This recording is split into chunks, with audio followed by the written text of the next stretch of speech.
வணக்கம். நம்ம Aarthi supermarket Karaikudi branch ஒரு 3 பிரான்ச் வச்சிருக்கோம். நம்ம இந்த டைம் ஸ்வீட்ஸ் நம்ம ஸ்ட்ரீட் ஃபண்டு ஃபைனான்ஸ் எல்லாம் நிறைய பண்ணிட்டு இருக்கோம். அப்போ நம்ம இந்த டைம் ஸ்வீட்ஸ் எங்கே வாங்கலாம்னு பண்ணும்போது நமக்கு ஒருத்தர் ரெஃபர் பண்ணாப்புல பெஸ்ட் மம்மில நல்லா இருக்கும் அப்படின்ட்டு நம்ம கூட டவுட் பண்ணி தான் வாங்கினோம். ஆனா ரிவ்யூ வந்து கஸ்டமர்கிட்ட இருந்து வேற லெவலில் வந்துச்சு. ஸ்வீட்ஸ் நல்லா இருக்கு. அன்னைக்கு புது பிரான்ச்சஸ் பண்ணியிருக்காங்க. இன்னும் வேற லெவலில் போகும். அடுத்த வருஷம்லாம் எதிர்பார்த்ததுக்கு மேல போகும். நாங்க ஒரு 4 பேர் வந்து வாங்கினோம். ஒரு 80 kg நம்மகிட்ட வாங்கினோம். 80 kgமே காஜு கத்திரி இதெல்லாம் ரேட்டு ரொம்ப ரீசனபிளான ரேட்டா இருந்துச்சு. அது போக நம்ம எதிர்பார்க்காத அளவுக்கு குவான்டிட்டி, டேஸ்ட் எல்லாமே பெஸ்டா இருந்துச்சு. உண்மையில அவ்வளவு அளவுக்கு இருக்குன்னு நான் நினைச்சு பார்க்கல. நம்மளுடைய கஸ்டமர் கொடுத்தவங்க எல்லாம் திருப்தியா கொடுத்தோம். அதாவது நம்ம எப்போதுமே 1 கிலோ 1.5 கிலோ அந்த மாதிரி தான் கொடுப்போம். இப்ப ரேட்டு நம்ம ஓரளவுக்கு ரீசனபிளான ரேட்டா இருந்துச்சு. பார்ட்ஸ் எல்லாம் ஒரு டிஃபரெண்டா இருந்துச்சு. அதை கனெக்ட் பண்ணிட்டு நம்ம கம்மியா கொடுத்தாலும் எப்படி கொடுக்கணும் அப்படின்றத நம்ம கனெக்ட் பண்ணி கொடுத்தோம். அது மாதிரி இப்ப காஜு கத்திரி எல்லாம் 1/2 கிலோல உள்ளது கொடுத்தோம். சூப்பரா இருந்துச்சு.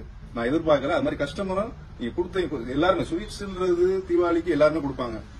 ஒரு 10 பேர்னால ஓரளவுக்கு ஒரு பிசினஸ் பண்றவங்க 10 பேர் கொடுப்பாங்க. நம்ம அந்த இடத்துல நம்மளோட ஸ்வீட் 1/2 கிலோ தான் கொடுத்தோம். எல்லாருமே 1 கிலோ கொடுப்பாங்க. அந்த மாதிரி கொடுப்பாங்க. நம்மளோட 1/2 கிலோ ஸ்வீட் எல்லாருமே ஸ்வீட் அதிகமா சாப்பிட மாட்டாங்க விரும்பி.